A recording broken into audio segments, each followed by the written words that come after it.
Sud Radio, le 10h midi, mettez-vous d'accord, Valérie Expert. Et nous commençons les débats aujourd'hui avec Charles Aloncle, le député de l'Hérault, porte-parole de l'UDR, Éric Revel, journaliste, éditorialiste à Sud Radio. On vous retrouve, il discute avec Christophe Jacubizine. Oui, c'était passionnant votre interview. Non, mais votre interview était passionnante. J'ai trouvé que Christophe avait vraiment une vision très intéressante sur le développement des médias, et pas que le développement d'un média économique comme les Échos. Ce qu'il dit sur les chaînes info est très pertinent, je trouve. Et oui, il a raison. Mais oui, il faut jamais essayer de copier, parce qu'on préfère toujours l'original à la copie, comme on disait à une autre époque sur un autre parti politique.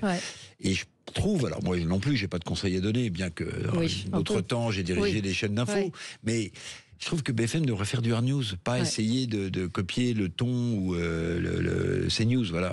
Mais bon, c'est leur problème. Bon, donc les Échos, toujours journal de référence. Donc Éric Revel, vous êtes éditorialiste à Sud Radio du lundi au jeudi à 7h25 dans le Grand Matin Sud Radio. Nous attendons Najwa Laïté, docteur en droit public, qui ne devrait pas tarder à nous rejoindre, et Jean-Christophe Gallien, qui habite à l'autre bout de Paris et qui est bloqué dans les embouteillages. Ça vous étonne, et moi non, ça ne m'étonne pas. Commençons avec vous, Éric Revel, c'est un coup de cœur.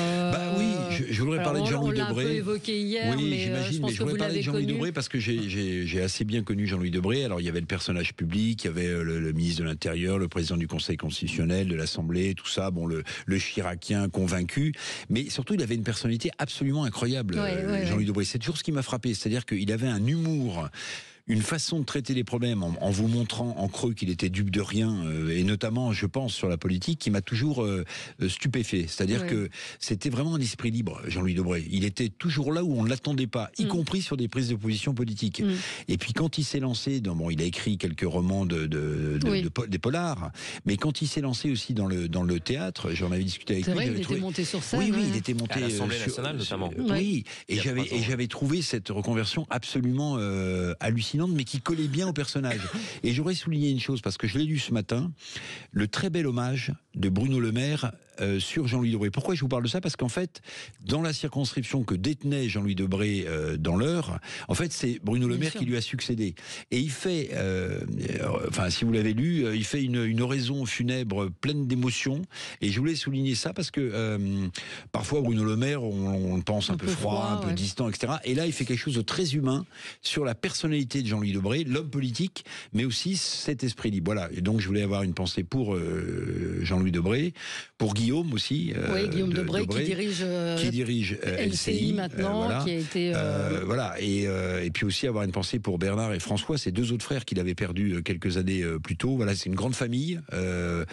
Grand serviteur de l'État, mais il y avait tout le personnage un peu caché, et on a l'impression que quand il a arrêté la politique, en fait, le vrai Jean-Louis Debré a émergé, avec son humour, avec son décalage, avec ce côté pince sans rire qu'il avait, qui m'a toujours, et je l'ai croisé dans multiples endroits. Mais il n'avait pas forcément une très bonne image ici ou là. Sarkozy, il détestait, ça c'est... Oui, très bien. Non, mais même, je me souviens, si ma mémoire me fait pas défaut, qu'à l'époque, quand il est ministre de l'Intérieur, le monde le caricaturait avec un entonnoir sur la tête en disant... Son père qui était aussi avec un entonnoir sur la tête. Oui, mais vous voyez, c'était un peu, c'est le fils d'eux, donc c'est pour ça qu'il est là. Mais en fait, il avait une qualité humaine, Jean-Louis Debré, que peut-être la politique lui a empêché de mettre au premier plan pendant toute cette longue carrière au service des institutions françaises. Et il a laissé libre cours dans les dernières années de sa vie en écrivant et en jouant la comédie, le théâtre. Voilà. Bien avant Dupond-Moretti. Vous l'avez connu, Charles Aloncle ? Alors personnellement non, mais c'est vrai que pour moi ça a toujours été une figure très chiracienne. Donc moi j'étais pas un très grand fan de Jacques Chirac, donc c'était une figure un peu contrastée, mais je renie rien à ce que Éric Revel a dit sur les qualités du personnage. Qui avait une vraie stature, une vraie posture, qui avait beaucoup de recul aussi sur nos institutions. Son humour, moi je retiens une séquence, alors j'étais un peu jeune à l'époque, mais il y avait des débats à l'Assemblée nationale où Noël Mamère avait pris la parole pour rappeler une 6e République, qui est toujours un peu le serpent de mer de la gauche, et il avait répondu plein d'esprit: je préférerais toujours la constitution de mon père à celle de ma mère. Et bon, ça avait fait. c'est ça. Non, mais il y avait beaucoup de traits d'esprit. Un mot sur Boualem Sansal, qui, je le rappelle, est toujours emprisonné, détenu en Algérie. Et hier, la Commission des Affaires étrangères de l'Assemblée nationale a examiné une proposition de résolution européenne appelant à la libération immédiate et inconditionnelle de Boualem Sansal. Et la gauche s'est abstenue. Ouais. Quand même, alors il ne faut pas charger que Rima Hassan qui au Parlement européen avait voté contre. Il faut aussi noter que ni François Hollande ni Olivier Faure, à ma connaissance, n'étaient présents dans l'hémicycle. Et ils n'ont pas pris part au scrutin. Leur parti aussi se sont et ça c'est quand même, et ça pardon monsieur le député, mais ça c'est quand même absolument scandaleux. Pardonnez-moi. Mais quand on défend la liberté d'expression et qu'on en a fait un des étendards de la gauche depuis des années et des années, la liberté d'expression, ne pas défendre un écrivain français qui est emprisonné de manière absolument... il est malade dans les geôles algériennes, c'est absolument une faute politique grave pour moi. Voilà. Et puis, il faut rappeler, il a 75 ans, il est atteint d'un cancer, ça fait 3 mois qu'il croupit dans les geôles algériennes. Il a été mis en cause, il faut essayer de le rappeler, pour un motif complètement fumeux, c'est atteinte à l'unité nationale. Des motifs qui feraient frémir les Orwell et tous ces auteurs. Et puis aussi, un dernier point qui n'a pas vraiment été souligné, c'est qu'il s'est vu refuser le droit d'être assisté par un avocat parce qu'il était juif. Absolument. Voilà, c'est aussi ça le régime de M. Tebboune. On marque une pause et on se retrouve dans un instant avec vous sur Sud Radio. Sud Radio. Sud Radio. Parlons vrai. Parlons vrai. Sud Radio. Parlons dit, mettez-vous d'accord. Valérie Expert. Et nous sommes ensemble avec vous pour commenter l'actualité avec Najwa El Haïté, docteur en droit public. Je rappelle votre dernier livre, Laïcité et République, qui est paru aux éditions L'Harmattan. Éric Revel, journaliste éditorialiste sur Sud Radio. C'est du lundi au jeudi à 7h25 dans le Grand Matin Sud Radio. Charles Aloncle, député de l'Hérault et porte-parole de l'UDR. Et nous attendons Jean-Christophe Gallien, politologue et conseiller en communication. On va revenir évidemment sur ce qui se passe et qui bouge énormément et ce qui bouge beaucoup, les relations entre la Russie, les États-Unis et l'Ukraine. Zelensky, dans un tweet assez hallucinant, je pense qu'il n'y a pas d'autre mot, qui se dit prêt à discuter avec la Russie. Macron aux 20h ce soir, que va nous dire le président de la République? On va parler des avoirs russes, on va parler bref de beaucoup d'autres sujets avec vous. On continue. Alors Najwa, c'est un coup de cœur. Oui. Qui vous concerne. Oui, tout à fait. Ce coup de cœur concerne la décision du Conseil d'État en date du 3 mars dernier qui confirme la neutralité de la robe d'avocat et donc l'interdiction de porter avec celle-ci des signes distinctifs. Et on pense notamment au voile. Alors cette décision du Conseil d'État, elle s'inscrit dans une continuité puisque le Conseil national du barreau avait déjà décidé de l'interdiction du port du voile avec la robe d'avocat. Mais force est de constater que vous avez une idéologie qui essaye de s'imposer au sein des différents barreaux de France, c'est-à-dire d'imposer le voile islamique avec la robe d'avocats. Donc face à cette offensive, on ne peut que se réjouir de la décision du Conseil d'État qui rappelle la neutralité de cette robe, parce qu'il s'agit pour la justice, et les symboles sont importants, que la justice représentée notamment par l'avocat qui est également un auxiliaire de justice, eh bien, le caractère universel de la justice et sa neutralité. Oui, c'était une décision effectivement attendue. Je pense que vous êtes d'accord avec ça, Charles? Oui, mais ce qui m'inquiète, c'est qu'on voit que tous les domaines de la société sont infiltrés par... Il y a des tentatives, des coups de butoir de cet islam politique. Vous avez parlé donc très justement du milieu de la justice. Je pense aussi au sport. Bien sûr. Il y a un grand article dans le Figaro ce matin, d'ailleurs, sur le sujet. Exactement, où il y a une pression de ces hijabeuses qui sont en fait des militantes politiques. Il y a aussi l'éducation avec les sorties scolaires. On a beaucoup entendu Bruno Retailleau, mais j'ai pas l'impression qu'il y ait beaucoup de mesures qui aient été prises depuis. L'enseignement supérieur, enfin, on voit qu'il n'y a pas un pan de la société qui échappe à ces tentatives d'immission de l'islam politique. Donc heureusement qu'on a des institutions qui pour l'instant tiennent bon, mais je pense que politiquement il faut vraiment exprimer une vraie unité parce qu'il y a quand même péril en la demeure. Non, je partage le point de vue du député. Et il y a une offensive aussi pour la rupture du jeûne qui revient avec le ramadan pendant les matchs de foot. Il y a des pays européens maintenant, il y a des championnats européens où il y a des pauses qui sont faites pour la rupture du jeûne. Bon, on continue notre tour de table avec vous, Charles. Charles l'oncle, coup de gueule. Alors oui, c'est un coup de gueule, parce que je suis tombé sur un reportage qui date d'il y a quelques semaines, que j'ai trouvé absolument aberrant, qui indique que quand on est dans une mairie, dans une collectivité ou une entreprise, figurez-vous que pour effectuer le geste le plus simple du bricolage, qui est de changer une ampoule, il faut effectuer une formation obligatoire de 3 jours, qui elle-même sera renouvelable tous les 3 ans. Donc vous ne pouvez pas changer une ampoule comme ça. Il y a une norme en France qui existe pour vous imposer de faire cette formation obligatoire.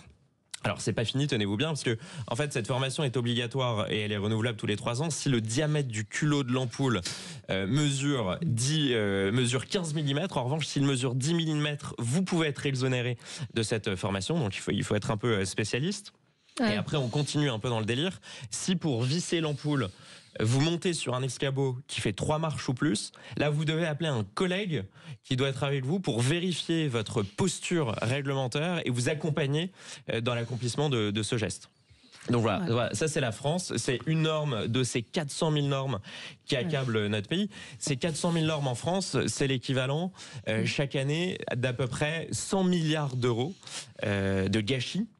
C'est 4% de notre PIB, là où la moyenne des pays européens en sont à 0,5%. Et si je vous parle de ça, c'est parce qu'à l'Assemblée, très bientôt, il va y avoir un projet de loi sur la simplification. Je rencontre le ministre Marc Angeli, qui en est chargé après-demain au ministère. Ça va être débattu dans les toutes prochaines semaines. Et figurez-vous que la meilleure chose que le gouvernement ait choisi pour simplifier, eh bien, c'est de créer une nouvelle autorité. Donc voilà, ça va être de la simplification, un haut conseil à la simplification dont le rôle sera d'émettre des avis, donc strictement rien de contraignant. Et donc c'est émettre des avis et c'est aussi de réaliser des tests PME pour chaque nouvelle norme qui sera créée. Donc ce sera à nouveau encore des petits hommes gris, des administrateurs qui seront payés pour alimenter encore cette suradministration. Donc voilà, tout ça pour dire que je pense qu'on en a ras-le-bol de ces normes. Ça pèse sur la compétitivité de nos entreprises et il est enfin temps d'avoir des personnalités publiques responsables. Mais si on les respecte pas, il se passe quoi ? Ouais. Je pense que vous pouvez être inquiété par l'inspection du travail, vous pouvez être inquiété... Non, mais dans les normes, je connais quelqu'un qui a changé sa chaudière il y a peu de temps pour prendre une chaudière, pompe à chaleur. Et il y a une limitation dans la chaleur de l'eau. Maintenant, c'est une norme européenne, donc vous pouvez faire sauter ce petit clapet qui vous empêche de monter l'eau à plus d'une certaine température, mais c'est une norme européenne, donc on arrive à des choses. Je sais que vous vouliez parler du plan, on en a beaucoup parlé hier avec Sophie de Menton, mais Eric, à quoi ça sert le commissariat au plan ? Ça sert à recaser Clément Beaune, qui est devenu le nouveau patron du Haut Commissariat au plan. Il faut rajouter à l'empilement des normes, vous avez évoqué le sujet Valérie, qui est la fameuse transposition des directives européennes dont on est les champions absolus. Moi j'étais au Parlement européen il n'y a pas très longtemps, j'ai discuté avec des députés et des membres de la commission qui me disait mais pourquoi est-ce que vous transposez si vite toutes ces directions ? On veut être plus fédéraliste que les fédéralistes, nous, si vous voulez. Donc non seulement on a les normes françaises, mais en plus on transpose des directives européennes qu'on pourrait étaler dans le temps ou contester ou s'asseoir dessus comme d'autres le font. Mais on y va, on est nous on transpose, dès qu'on nous demande on transpose et on rajoute au feuillet administratif français le feuillet administratif européen, si vous voulez. Donc, ce qu'il faut dire, c'est que sur les surtranspositions des normes, en fait, vous avez plus de 70% de ces surtranspositions qui sont derrière pas adaptées par l'Union européenne, donc ils sont considérés comme complètement nuisibles. Donc à 70% des cas, ces surtranspositions sont nuisibles pour notre environnement normatif. Donc c'est proprement hallucinant. Non, mais c'est vrai qu'on est asphyxié par les normes administratives et d'ailleurs les premiers aussi à se plaindre, c'est les agriculteurs notamment, bien sûr. Qui se plaignent de ces normes administratives qui nous viennent certes de notre pays, mais également de l'Union européenne. Ouais. Je vous propose qu'on marque une petite pause et puis on va commencer à débattre, à parler de ce que va pouvoir bien dire Emmanuel Macron. Pourquoi intervient-il ce soir aux 20h, dans les journaux de 20h ? À tout de suite. Sud Radio. Sud Radio. Parlons vrai. Parlons vrai. Sud Radio. Parlons vrai. Sud Radio, le 10h midi, mettez-vous d'accord, Valérie Expert. De retour avec vous dans le studio de Sud Radio pour commenter l'actualité marquée évidemment par les relations entre l'Ukraine, la Russie, les États-Unis. Ce soir, Emmanuel Macron va s'adresser aux Français sur l'Ukraine et la défense européenne, que peut-il dire? Les choses bougent très très vite. On a vu hier Vladimir Zelensky revenir, aller à Canossa. Eric, il n'y a pas d'autre mot. C'est le terme, c'est la formule. Son terme où je suis prêt à accepter toutes les conditions, en gros, proposées par Donald Trump. Donc les choses sont en train presque a priori de se régler. Pourquoi Emmanuel Macron intervient-il ce soir? Pour nous dire je vais faire la guerre tout seul? D'abord parce que le chef de l'État, il a plus beaucoup de terrain de jeu politique, il a plus que l'international. C'est un des domaines réservés par la Constitution française, la politique étrangère et l'international en général. Mais en fait, on peut pas savoir ce qu'il va nous annoncer. J'espère rien de grave, mais je pense qu'il va essayer d'expliquer que si le jeu se calme, c'est grâce à lui, qu'il a convaincu Zelensky d'envoyer une lettre, qu'il a eu Trump au téléphone et que dès que ce sera possible, il aura Poutine pour régler tous les problèmes. Donc je pense qu'il va essayer d'être au centre du jeu. Et vous savez minuit moins une, non? C'est ça, on entend alors, beaucoup midi moins le quart. Mais on a entendu minuit moins une. Si vous voulez, ce qui est quand même très intéressant, ce qui se passe en Europe, au-delà des gesticulations qui, pour moi, sont antidémocratiques de Madame von der Leyen, qui annonce 800 milliards d'euros d'investissement pour les réarmements de l'Europe, c'est la place qu'a pris Giorgia Meloni en Europe. En fait, elle est devenue incontournable, Giorgia Meloni. Pourquoi? Parce qu'elle parle à Trump, il la considère, Musk aussi, et elle est dans l'Europe et elle réussit plutôt bien sur plein de points de vue. L'économie italienne se porte mieux que nous, le flux migratoire est plus contrôlé que chez nous, et Meloni est devenue un peu incontournable. Vous savez, la première fois qu'Emmanuel Macron a rencontré Giorgia Meloni, que le service public radiophonique qualifiait de post-mussolinienne ou de post-fasciste, maintenant France Info ils disent la conservatrice, vous voyez, ça a un peu évolué. Mais à l'époque, Emmanuel Macron la rencontre sur une terrasse d'un hôtel, je crois que c'était en Italie, dans une pénombre absolue, parce qu'il ne faut pas voir le président de la République avec la post-fasciste, entre guillemets, Giorgia Meloni. Tout ça est en train de s'inverser. Oui, tout change et tout bouge. Mais tout bouge. Alors, il y a quand même Medvedev, qui a été président, qui est Premier ministre, vous savez comment ça joue en Russie, qui dit quand même ce matin, suite aux déclarations de Zelensky qui va à Canossa, qu'il faut détruire au maximum l'Ukraine quand même. Donc on n'est pas quand même sorti de cette affaire.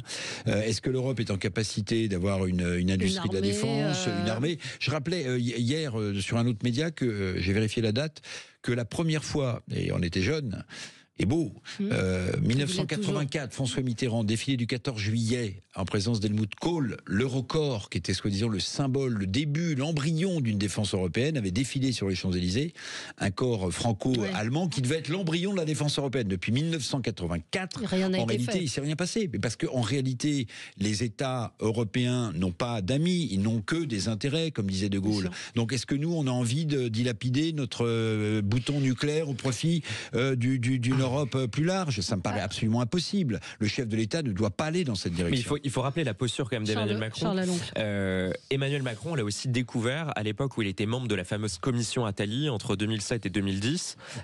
Et donc il y a des propos d'Emmanuel Macron qui sont ressortis à cette occasion en 2010 autour de la table de cette commission Attali. Très sérieusement, il proposait, pour économiser à peine quelques milliards par an, d'en finir avec notre force de dissuasion nucléaire.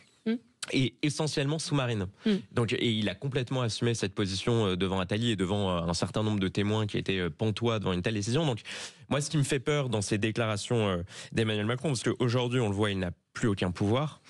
Il n'est respecté ni par Trump, ni par Poutine. Ça a été un camouflet terrible quand il est allé voir Trump il y a quelques jours pour essayer de lui faire dire qu'il faudrait recevoir, accueillir, négocier avec Zelensky. En fait, quelques jours après, Trump n'a pas du tout respecté la parole d'Emmanuel Macron. Donc, en fait, aujourd'hui, il n'est plus condamné peut-être qu'à émettre des sortes de grandes propositions un peu dangereuses. Donc sur ce sujet du partage de la dissuasion et de partage de la décision, moi je m'inquiète un peu de ce que peut nous affirmer ce soir Emmanuel Macron. Oui, je trouve un peu sévère, mais... Moi je pense qu'il exerce, le président de la République, tout simplement son domaine réservé. Et il faut bien qu'il existe, et je rejoins ce qu'a dit Éric Revel, il faut bien qu'il existe politiquement. Il lui reste... j'ai envie de dire que ça. Pour l'instant, en termes de positionnement politique. Après, le contexte, quand même, il est, sans rentrer dans la psychose, mais il est quand même inquiétant, ce contexte-là. Parce que vous avez les États-Unis, la Russie et la Chine qui ont des ambitions territoriales. On a les États-Unis qui parlent du Groenland, du Panama, pour s'accaparer, en tous les cas, ces territoires. Et c'est pas innocent par rapport, notamment, aux à leur situation géographique, stratégique, mais aussi par rapport à leur matière première. Mais là, on peut être inquiet. Donc, il faut absolument, et je comprends que le président de la République souhaite également être le porte-voix d'une Europe qui doit s'imposer dans un contexte géopolitique où les rapports de force sont bien présents, sont bien là. Et je voulais vous faire écouter Elio Di Rupo, qui est ministre belge.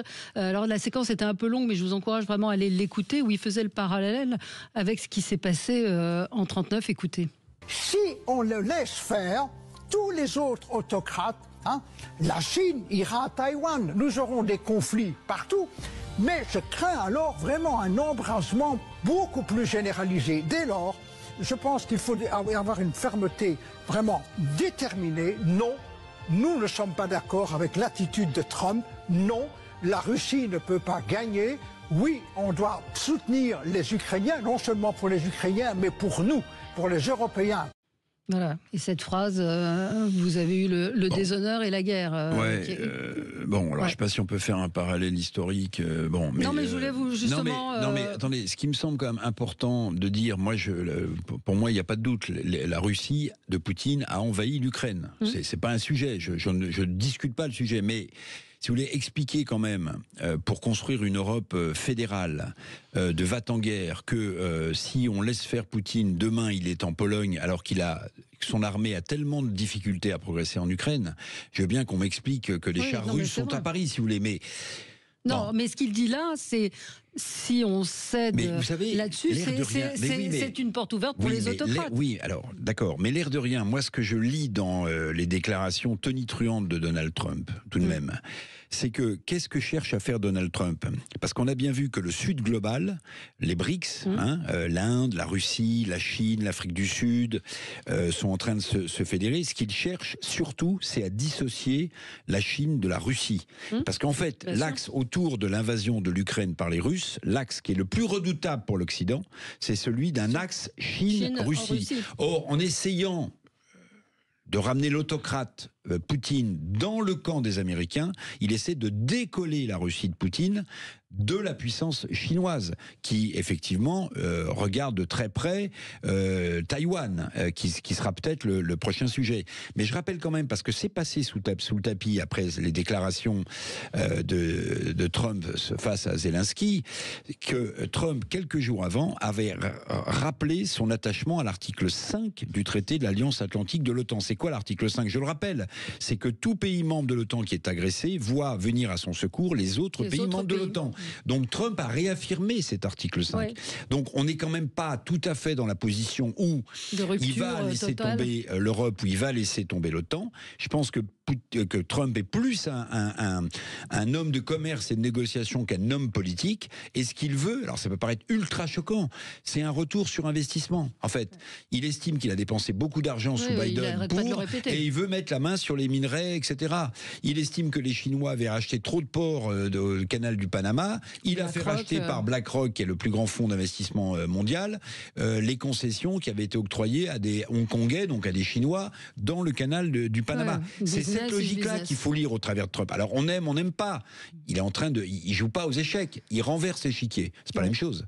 Alors, Jean-Christophe Gallien nous a rejoint. Jean-Christophe, ça rejoint ce dont vous vouliez parler à propos de l'Allemagne aussi. Oui, c'est un coup de cœur pour le coup. En tout cas, c'est déclaratif chez le futur nouveau chancelier, Monsieur Merz, qui et l'ensemble de ses potentiels alliés SPD. C'est une très bonne nouvelle, même si c'est une nouvelle qui va renforcer l'endettement allemand. C'est l'idée que, vous savez, dans la constitution allemande, on peut pas. On a considéré que l'Allemagne, budgétairement, ne pouvait pas dépasser 1% de son PIB en termes d'endettement. Et donc aujourd'hui, face à la réalité de ce qui a été décrit juste avant et que vous avez dû discuter pendant de longues minutes, c'est l'idée que l'Europe a besoin de reconsidérer, et notamment l'Allemagne, qui depuis la Deuxième Guerre mondiale n'a fait... Alors d'abord, ça lui a été imposé, puis après ça a été une stratégie économique et géopolitique, n'a pas fait d'efforts militaires, et donc aujourd'hui, face à ce qui lui pend au nez, c'est-à-dire une difficulté économique majeure avec ces deux grands marchés qui sont en train de se refermer pour elle, et de l'autre côté, une menace, pour le coup, militaire, en tout cas défensive, qui est importante, a besoin de largement dépasser cette rigueur qu'elle a d'ailleurs, et c'est pour ça que c'est une bonne nouvelle pour moi, largement contribué à imposer au système européen. On voit très vite d'ailleurs que Mme von der Leyen, elle-même allemande, ex-ministre de la Défense d'ailleurs à un moment donné en Allemagne sous Mme Merkel, à elle aussi, alors c'est pas de l'argent européen qui va venir, mais c'est la libération, en tout cas la possibilité pour les pays européens de sortir tout ce qui sera effort de réindustrialisation défensive et de dépenses militaires des déficits qui sont, vous savez, très contrôlés par Bruxelles au niveau des 3%. Donc je trouve que je suis moins d'accord sur la totalité de ce qu'a dit Eric, mais l'avantage au moins, et je me relie à Eric pour le coup, c'est que c'est cette impulsion, au-delà de la sidération qui va durer quelques mois, il y a quelque chose qui fait bouger les lignes. Alors renverser l'échiquier, oui, en effet, c'est exactement ce dont il s'agit. Pour le vivre, moi, sur des aspects géopolitiques concrets, c'est ce qui est en train de se faire. Mais en même temps, ça produit des effets. De fait, regardez, une question en Allemagne qui a été discutée depuis des années, mais Mme Merkel n'en voulait pas, et aujourd'hui c'est en train de lâcher, et c'est plutôt bien, et c'est plutôt une bonne nouvelle pour l'Allemagne déjà, et pour nous, Européens aussi. Oui, commentaire sur cette défense allemande. Et surtout le budget, l'idée que voilà... Et donc là, mais vous pensez qu'Emmanuel Macron, est-ce que vous pensez qu'Emmanuel Macron ce soir peut annoncer un budget de guerre, demander un effort? Je vous rappelle quand même que Éric Lombard, le ministre des Finances, notre vaillant ministre des Finances, qui explique que les entreprises n'ont pas être compétitives, je ferme la parenthèse, nous a quand même gratifié d'une chose qui est passée là aussi à mon avis sous les radars, c'est que nous n'étions pas encore en économie de guerre, mais qu'il le fallait. Il faut, a-t-il dit. Je rappelle quand même qu'une économie de guerre, c'est mettre l'outil industriel au service de la défense, plus une mobilisation. C'est ça, une économie de guerre. Donc, je ne sais pas à quoi on joue là. Est-ce que défendre l'intégralité et l'intégrité du territoire ukrainien? Oui. Ne pas laisser les mains libres à Poutine, évidemment. Mais est-ce qu'on a les moyens de nos déclarations verbales? Je vous rappelle quand même que Mme von der Leyen, qui est élue par personne, qui met sur la table 800 milliards d'euros pour réarmer l'Europe, dont 150 à 200 milliards seraient d'ailleurs empruntés. Oui, empruntés. Donc là, on est en train de faire exploser les critères européens. Bon, alors c'est peut-être une bonne chose pour certains, mais derrière, il y a la crédibilité de l'euro quand même, qui est la monnaie commune. Mais Madame von der Leyen, elle oublie une chose, c'est que vous avez des règles européennes qui sont très précises et qui obligent, par exemple, les banques européennes à ne pas devoir investir dans le pétrole, parce qu'évidemment, réchauffement climatique oblige, mais aussi dans l'armement. Dans la défense. La BEI, la Banque européenne d'investissement, elle a comme règle de ne pas investir dans la défense non plus. Donc, si vous voulez, avant d'avoir des grands moulinets d'air pour dire, comme un cabri, l'Europe du temps de De Gaulle, la défense européenne, il faudrait peut-être regarder les règles qu'on s'est imposées à nous-mêmes, et qui sont des règles absolument hallucinantes, qu'aucun autre socle de cette importance n'a mis en place. On va marquer une pause et vous pourrez réagir. À tout de suite. Sud Radio. Sud Radio. Parlons vrai. Parlons vrai. Sud Radio. Parlons vrai. Sud Radio, le 10h midi, mettez-vous d'accord, Valérie Expert.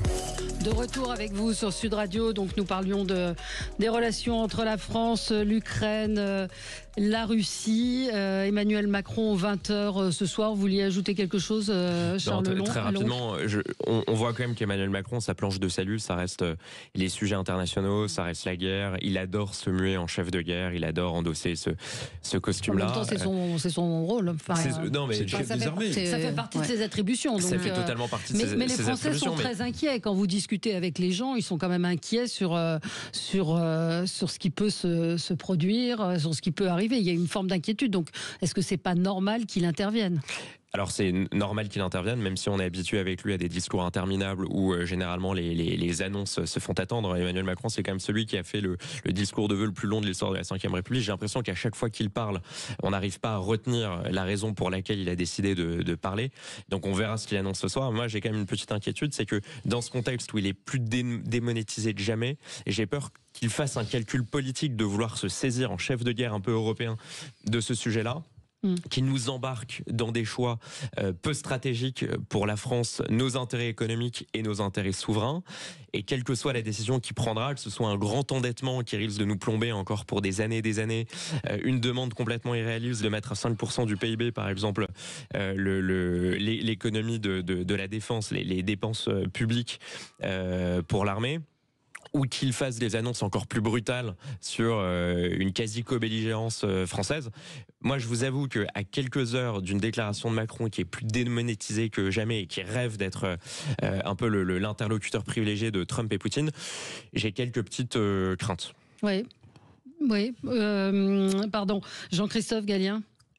Oui, moi je vous trouve très sévère là pour le coup avec Emmanuel Macron, parce que certes il est démonétisé sur le plan national, on peut l'imaginer, il y a 2 ans, il reste 2 ans, c'est qu'il se représentera pas. Le contexte français est très fragilisé, on le disait, François Bayrou tient ce qui peut tenir pour l'instant.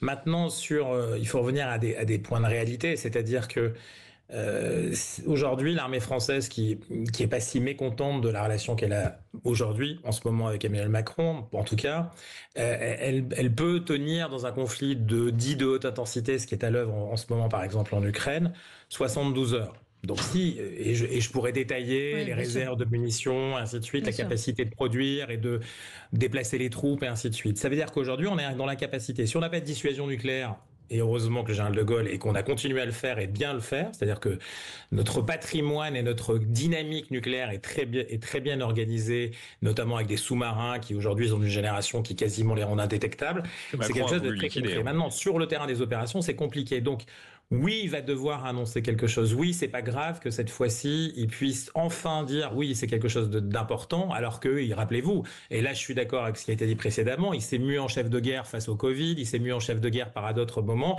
il a beaucoup utilisé le mot guerre à tort et à travers. Or, là, c'est pas qu'on est en guerre, mais c'est qu'on est en train de frotter quelque chose qui ressemble à un moment géopolitique qui, lui, n'est pas simplement européen, mais qui est déjà européen, et ça nous concerne directement. Et après, il est plus global avec des situations qui sont moins homogènes, plus hybrides qu'on n'a jamais vécu. C'est-à-dire que, oui, ce qui s'est passé, on a renversé l'échiquier diplomatique et géopolitique, mais plus que ça. Plus que ça, ce qui est à l'œuvre aujourd'hui entre la Russie, je suis pas tout à fait d'accord avec l'idée qu'il va pouvoir sortir, Monsieur Trump, la Russie de l'emprise de la Chine. C'est déjà trop impliqué et c'est d'ailleurs été signifié par une visite d'État, alors pas au niveau évidemment présidentiel, mais ministériel, entre la Chine et la Russie, au même moment où il y avait le vote au Conseil de sécurité, qui a renversé encore une fois plus de 50 ans de vie géopolitique à travers la planète. Eh bien, la Russie et la Chine affirmaient encore davantage et complétaient encore davantage leur partenariat stratégique. Donc, on est dans quelque chose où l'Europe doit effectivement refaire son agenda, refaire sa doctrine, repenser. On a les outils. L'OTAN, même sans les États-Unis, pourrait fonctionner. Ça pose pas de problème. La réalité, c'est qu'aujourd'hui, oui, il a besoin de dire quelque chose. Enfin, on espère, oui, que ça sera important et pas juste de la cosmétique et quelque chose qui ferait que peu importe qu'il soit le chef de guerre européen, peu importe qu'il soit le chef de guerre français, ce qu'on veut, c'est qu'il y ait une réaction aujourd'hui face à une situation qui a beaucoup bougé et qu'on arrête de suivre. Je pense en effet qu'on a basculé dans un nouveau monde. Je le rappelais, le président des États-Unis ne fonctionne qu'avec le rapport de force. Donc face à ça, vous avez un contexte où on rentre dans une guerre économique quand même. Rappelons qu'il y a des droits de douane que le président des États-Unis souhaite augmenter à hauteur de 25%. La dissuasion, vous parliez de dissuasion militaire, de dissuasion nucléaire, elle est aussi indispensable. Donc face à ça, face à des puissances qui s'affrontent économiquement, voire qui se confrontent même militairement. Il ne s'agit pas en effet de voir les chars russes arriver à Paris, c'est pas ça. Mais il s'agit pour l'Europe d'exister et d'établir elle-même un rapport de force, sinon elle disparaît. La réalité, c'est ça, elle n'existerait pas. Mais un rapport de force, il faut avoir de la force. Dans un rapport de force, il faut avoir les moyens, ça c'est sûr, de ses ambitions. C'est pour ça qu'il s'entraîne à faire de la boxe, le président de la République, pour avoir les plus gros biceps possibles, si vous voulez. Mais Non, mais Jean-Christophe, pardonnez-moi, moi je ne vais pas être sévère avec Emmanuel Macron, je vais être très sévère. Parce que c'est quoi le bilan diplomatique du président de la République? Ça, c'est clair. Vous voulez que je vous le rappelle? Non, je vous rappelle la façon dont on s'est fait foutre dehors d'Afrique, dont on n'a pas pesé au Moyen-Orient parce que le chef de l'État était incapable ou de respecter ce qui a toujours été la politique française en direction plutôt pro-arabe dans le pogrom du 7 octobre. Vous voulez que je vous rappelle la façon dont il a été reçu par Donald Trump 2 jours après? Trump annonce des taxes de 25% sur les produits européens. Bon, enfin, pardonnez-moi, il y a quand même la réalité. Et alors l'Algérie, alors donc le chef de l'État va sans doute nous expliquer que ce soir il est au centre du jeu diplomatique qui va peser pour une paix en Ukraine, mais Tebboune, on est incapable, si vous voulez, de lui dire monsieur, ça fait 14 fois vous nous refusez un OQTF et on n'a pas de contrainte pour vous que le récupériez chez vous. Donc moi je veux bien, si vous voulez, et ça me coûte de le dire parce que c'est le chef de l'État de mon pays, mais quel est le poids diplomatique de Macron face à Trump ou même face à Poutine? Je vous rappelle quand même que dans une vidéo célèbre, au moment du déclenchement de la guerre en Ukraine, Macron avait mis en scène la visio qu'il faisait avec Poutine au Kremlin, en disant regardez, je suis avec Vladimir Poutine. Non mais attendez, sans parler des TikTokers qui l'interpellent et auxquels il répond parce que le type n'arrive pas à payer au péage de la 10 avec son téléphone. Peut-être des choses quand même à mettre à son crédit. Juste, je vois sur le fil X ce matin, Guy Roux était interviewé par Pascal Praud et qui lui posait la question de ça. Il a rencontré le président de la République, Guy Roux, et sa phrase est assez glaçante. Il dit « J'ai une crainte de l'avenir pour mes enfants et mes petits-enfants ». Après un entretien avec le président de la République. Donc c'est pas très très rassurant malgré tout. Parce que le président de la République, on le sait, est totalement déboussolé depuis des années. Charles Aloncle. Parce que l'élection qu'il a eue, en plus dans un contexte, il faut quand même le rappeler, en 2022, dans un contexte de guerre, a annihilé tous les autres débats et qui auraient pourtant dû être mis sur la table à l'occasion de cette campagne. Ça a largement profité à la stature un peu régalienne d'Emmanuel Macron. Donc, c'est là aussi toute ma crainte, c'est qu'on n'a plus de cap économique, on n'a plus de cap sociétal, on se fait marcher dessus par un pays, l'Algérie, qui fait le PIB de l'Île-de-France. Oui. Et moi, j'ai très honnêtement, en tant que parlementaire, du mal à comprendre pourquoi on n'active aucun de ces leviers. Et donc voilà, je pense que malheureusement, la planche de salut d'Emmanuel Macron, c'est ce conflit qui est grave, qui peut être très préoccupant pour notre souveraineté, pour notre économie. Et j'ai beaucoup de mal à faire confiance à Emmanuel Macron ce soir pour prendre les bonnes décisions pour notre pays. Alors, autre tweet intéressant, l'ambassade de Chine à Washington publie ce matin un tweet de menace. Si les États-Unis veulent la guerre, que ce soit une guerre tarifaire, une guerre commerciale ou tout autre type de guerre, nous sommes prêts à nous battre jusqu'au bout. Donc, ce que disait tout à l'heure Elio Di Rupo n'est pas complètement fou. C'est-à-dire qu'on renverse l'échiquier, mais il est renversé partout. C'est-à-dire qu'on en a foutu partout des pièces de l'échiquier. Et que tout le monde va essayer de tirer son avantage. Quand il parlait des autocrates, c'est un peu ça. Genre la Chine est en train de dire OK, vous voulez la guerre, on y va. Oui. Alors... Est-ce que Trump impressionnera le président chinois comme il a impressionné Zelensky dans le fameux bureau ovale? Je n'en sais rien. Mais encore une fois, on pense ce qu'on veut de Trump.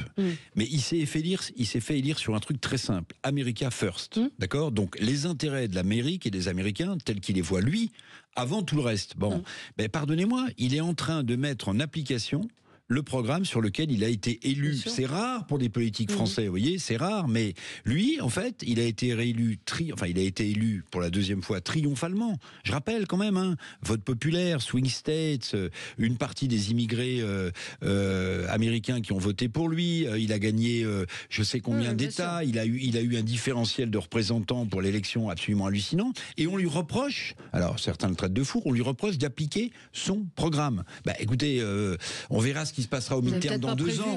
Non, mais on verra ce qui se passera au midterm. C'est peut-être pas prévu que ce soit en un mois. Non, mais il avait dit, alors il s'était un peu avancé, il avait dit j'arrête la guerre en Ukraine en 2 jours. Bon, donc Zelensky lui a résisté, il va l'arrêter, même s'il fait des concessions qui vont nous sembler dramatiques à Poutine. Et c'est aussi la méthode Trump. Et c'est aussi la méthode Trump, la méthode du blast, où il arrive par un effet de sidération dès le début à taper très fort du poing sur la table, et derrière la situation se décante. On a été habitué à ça de sa part. D'ailleurs, dans son discours d'hier, hier, il parle d'efficacité, c'est-à-dire qu'à peine arrivé au pouvoir, il signe 43 décrets et avec certes une application pas totale de ces décrets, mais avec les conséquences qu'on connaît. Vous parliez de la réaction de la Chine, mais on peut parler également de la réaction du Canada, Danemark, parce qu'on est bien dans une guerre économique. Le Canada, pareil, a dit au regard des droits de douane qui augmentent pour nos produits, eh bien on va en faire de même. Donc on se retrouve dans un instant. On va parler également. On va revenir on était déjà en France, mais revenir sur cette affaire, le parquet qui donc réclame à ce que le policier qui est auteur du tir mortel sur Nahel soit jugé pour meurtre. À tout de suite. Sud Radio, votre attention est notre plus belle récompense.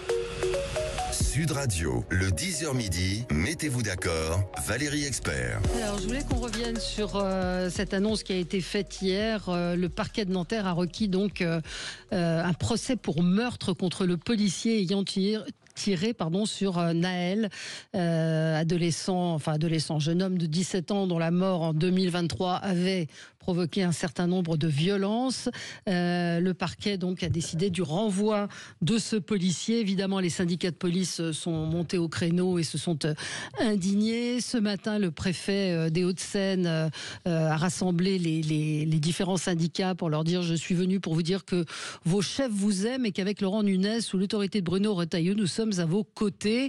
J'ai envie de leur dire, si j'étais un petit peu vulgaire, ça leur fait une belle jambe, parce que la réalité, c'est qu'aujourd'hui, ces policiers ont poursuivi un délinquant qui brûlait des feux rouges, qui roulait sur les trottoirs, qui refusait d'obtempérer, qui risquait de tuer des gens. C'est un drame absolu que la mort de ce jeune homme, mais néanmoins, c'était pas.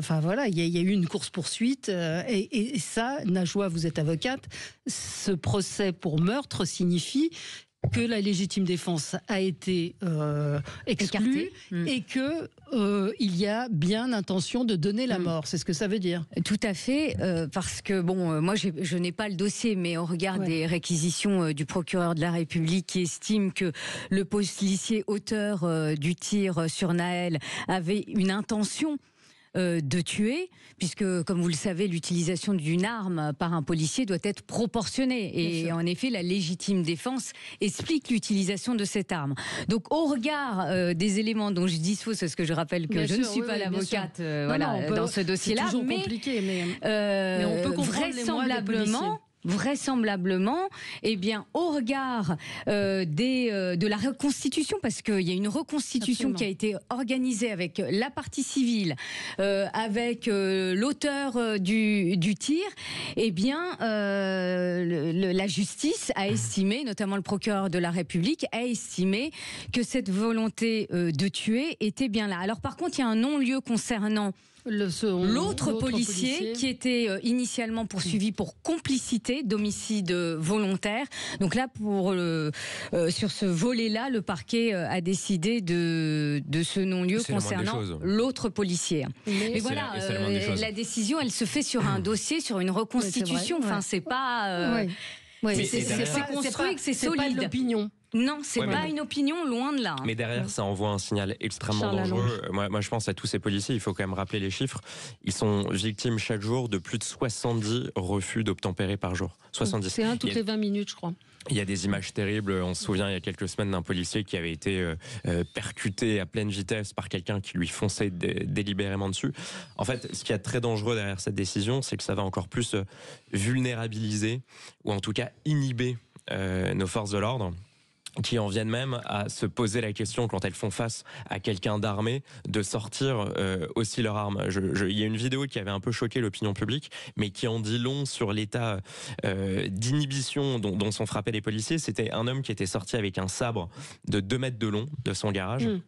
Un policier lui faisait face, l'homme se précipitait sur le policier, et le policier ne s'est dit qu'il ne fallait sortir que son taser, donc il a essayé de taser la personne, ça n'a pas fonctionné, et donc le policier a pris un risque considérable. La réalité, c'est que derrière ces décisions de justice, il y a des symboles très dangereux, et que demain, nos policiers, je pense qu'ils seront encore plus victimes de refus d'obtempérer, ils auront encore plus la trouille au ventre quand ils partiront avec leur arme de service.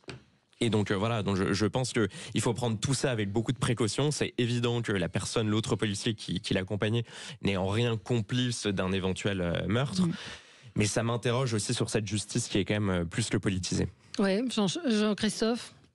Oui, alors je suis entièrement d'accord avec Charles. Je pense qu'il y a deux aspects. D'abord, vu le contexte de l'affaire, sans connaître le dossier, mais il y a quand même les émeutes, les 500 villes qui avaient été frappées immédiatement. Et ce qui s'est passé ensuite, on ne peut pas imaginer un seul instant que la décision de justice ne soit pas impactée. Donc, c'est pas un gros mot qu'elle soit politisée, mais elle est certainement embarquée dans cette logique aussi de réponse politique. Et donc, elle va impacter, c'est très, très concret, ce qui est à l'œuvre ensuite pour les policiers dans l'exercice de leur métier. Et puis, il y aura un moment, et on a une avocate sur le plateau, c'est le moment des assises. Et ça veut dire, vous vous rendez compte que ça peut représenter à la fois pour le site où ça s'est déroulé, le site et les sites où il y a eu ensuite des émeutes. Ça veut dire qu'en gros, on va recréer un moment extrêmement puissant politiquement, et pas simplement judiciairement parlant, où il va y avoir tous ces débats, où il va y avoir la police tue, il va y avoir une possibilité pour des forces politiques qui utilisent ce moment-là déjà par avance pour continuer à progresser et avancer sur ce terrain, et puis les autres seront en difficulté. Donc je pense que oui, il y a deux aspects, il y a même deux champs politiques dans cette décision. Je pense qu'il faut faire très attention, et pourquoi pas, on peut l'imaginer. Quand j'ai vu ce qui a été requis, je me suis dit, mais enfin pas requis, pardon, mais ce qui a été projeté, c'est l'idée que pourquoi pas l'assassinat aussi, c'est-à-dire que finalement le policier est arrivé, oui, il voulait tuer, ça veut dire que ça fait écho à la police tue, et donc ça veut dire que évidemment tous ces gens-là sont de sanglants criminels. Non, c'est l'inversion de ces valeurs, mais dans un contexte politique qui va être encore plus puissant. Et encore une fois, ces assises vont devenir un moment extrêmement important, trop important de mon point de vue. Et certes, un jeune homme ne doit pas mourir, mais on ne peut pas accuser quelqu'un qui fait son travail dans des conditions, on le connaît et on le sait, vous parlez de 70 refus d'obtempérer par jour, mais combien de refus de quoi que ce soit? C'est-à-dire la police aujourd'hui ne peut rien imposer, sauf à des gens qui sont tout à fait normaux, et puis le reste, on le connaît par la suite. Oui, Eric, effectivement, imaginez qu'un policier se lève en disant je vais buter quelqu'un aujourd'hui, on a du mal à l'imaginer. Dans les motivations du parquet, il y a aussi, il a perdu son sang-froid, il aurait dû tirer dans les pneus, dans le capot. Oui, alors s'il avait tiré dans le capot, il aurait crevé le réservoir du lave-glace, vous voyez, il n'aurait pas arrêté la voiture. Bon, tirer dans les pneus, n'importe quel policier vous dit qu'on leur apprend surtout pas ça, parce que vous pouvez avoir des effets collatéraux, la balle qui rebondit, enfin j'en passe, et des meilleurs. Mais je rappelle quand même que le chef de l'État, c'est peut-être aussi ce qui a un peu influencé le parquet, c'est que le chef de l'État avait foulé aux pieds la présomption d'innocence de ce policier, puisqu'il avait déclaré tout de suite le lendemain que c'était injustifiable, inqualifiable ou impardonnable ce qui s'était passé à Nanterre. Bon, donc il avait pris une position ferme, sans savoir, sans connaître les tenants et l'aboutissant et les aboutissements de l'enquête. Maintenant, moi, ce qui me choque le plus, je vais vous dire, c'est quand même l'idée de meurtre. C'est-à-dire que meurtre, c'est volonté intentionnelle. Ouais, c'est ça. Bon, c'est volonté intentionnelle. Alors que dans les motivations du parquet, ils expliquent, les juges, que le policier aurait manqué de sang-froid. Alors s'il a manqué de sang-froid, c'est pas un tir intentionnel, c'est parce qu'il aurait été poussé, il avait peur d'être plaqué contre le mur qui était à côté de cette Mercedes jaune, donc on la mémoire, qui peut-être lui a fait craindre pour sa vie. Enfin moi j'étais pas là à l'enquête, mais voilà. Et puis je vais vous dire, on peut se poser la question quand même. Peut-être que dans ce procès, il fallait en passer par là. Pourquoi ? Parce que si le policier avait été exonéré, est-ce que le pouvoir en place ne craint pas un mouvement de fond dans nos banlieues ? Comme l'affaire Traoré. Comme l'affaire Traoré. Est-ce que le fait qu'on ne répond pas plus fermement à Monsieur Tebboune, qui mène la France par le bout du nez, c'est pas parce qu'on craint justement un basculement de certaines de nos cités et de... oui, mais c'est ça. Donc, si vous voulez... Est-ce que c'est pris en compte par le parquet ? Mais je n'en sais rien. Je pose la question. Oui, dans certaines affaires, oui, il faut le reconnaître. Il y a toujours des affaires dites sensibles. Sensibles, politiquement parlant, c'est pas simplement une affaire de droit commun. Voilà, il y a les répercussions politiques que vous évoquiez. Mais je tiens à dire que même si les réquisitions du parquet sont les suivantes, c'est-à-dire de reconnaître entre guillemets l'homicide volontaire et donc l'intention de tuer de ce policier concernant Nahel, il n'en demeure pas moins que même si on va aux assises, il peut être acquitté, Oui, ce c'est ça, il y policier. aura un procès. Enfin, c'est pas définitif. Donc les choses peuvent évoluer. Déjà, il y a ces réquisitions.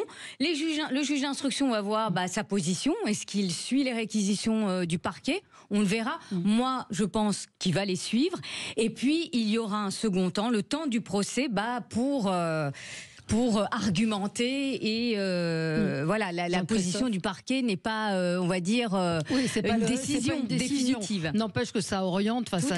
Oui, mais c'est pas joué par avance. Hein. Jean-Christophe Gallien. Oui, j'aimerais que ça soit possible, effectivement, qu'à la sortie, il puisse y avoir sur la meurtre, en tout cas. Mais ça veut dire que vous avez quand même quelqu'un qui est embarqué avec sa corporation dans une accusation puissante, très violente, le meurtre, effectivement. Ça veut dire, encore une fois, je le redis, vous vous rendez compte ce que ça va avoir comme écho politique et comment ce théâtre judiciaire, on le sait aujourd'hui, va devenir une occasion extraordinaire de faire campagne pour des forces qui s'appuient sur cette idée que la police tue, que la police n'est pas là pour effectivement maintenir un état de droit, maintenir l'ordre, mais non, elle tue, elle est volontairement tueuse, notamment de certaines populations qui sont les cibles électorales de ces mouvements.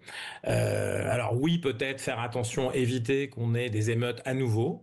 Je ne crois pas que s'il y avait eu quelque chose qui était un peu moins violent en termes de requisition, on aurait eu ça aujourd'hui, mais rien ne le dit. Par contre, très, très concrètement sur l'Algérie, oui, on oublie de penser qu'il y a potentiellement pour beaucoup, et Tebboune sait bien l'agiter avec son système très intégré au pays, le nôtre, la France, évidemment de faire bouger des populations si jamais on prend des décisions trop importantes. Donc oui, c'est un rapport de force aussi interne. On n'est pas simplement en diplomatie, on est aussi dans quelque chose qui touche à notre société à nous. Et là, je crois que cette décision très politique, moi je pense qu'elle est politique, je vous le redis à 2 niveaux au moins, oui, elle va porter aussi des effets pour la suite. Je ne crois pas que ça soit un si bon moment. Je ne crois pas qu'on puisse sortir de là grandi, parce que même s'il y a une décision de relax, imaginez ce qui va se passer après derrière.